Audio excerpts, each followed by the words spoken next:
A massive security breach at the highest levels of U.S. government, the talk of Washington today. Fox 8's Sharon Crowley is here with this extraordinary breach of U.S. security. Yeah, it's really crazy. The president standing by, though, his national security advisor, Mike Waltz, mistakenly allowed a journalist from The Atlantic to join a group chat on the secure messaging app Signal. Now, 18 senior administration officials, including the vice president, the defense secretary, the secretary of state, all discussing military strikes in Yemen. President Trump taking questions about it at the White House today. With Waltz by his side, the president says there was no classified information discussed. However, The Atlantic reporter says security officials did discuss times, weapons, locations, and methods of attack.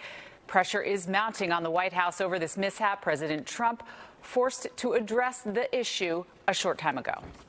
It wasn't classified information, so this was not classified. Now, if it's classified information, it's probably a little bit different. But I always say you have to learn from every experience. I think it was very unfair the way they attacked Michael.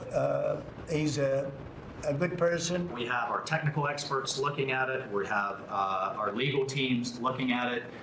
And of course, we're going to keep everything as secure as possible. No one in your national security team would ever put anyone in danger.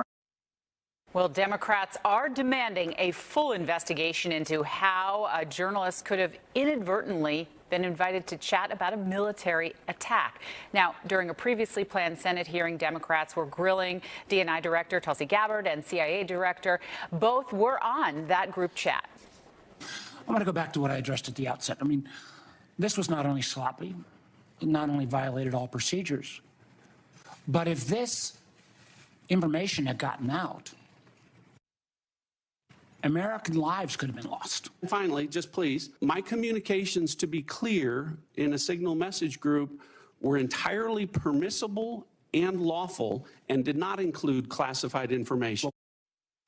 Well, National Security Advisor Waltz says that his team is looking into how The Atlantic magazine editor-in-chief Jeffrey Goldberg ended up on this group text. Waltz says he doesn't know Goldberg and has never met him or communicated with him. So a lot of questions yet to be answered here in this one. Yeah, so all this happening on the Signal app. Do you know if the administration is going to keep using Signal? President Trump was asked about that today, and it begs the question, right? You would think they would right away shut it down, but apparently not. They're going to keep using it, but they're going to look at it and try to figure out how this happened in the first place. One of the reasons they use it is convenience, because it's hard to get all those people, all 18 people who are all over the world in one place at one time in a skiff, if you will, or a secure location. So using the apps is something they do, but it looks like they're not getting rid of it now. Yeah. All right, Sharon, thank you so much. All right, thank you.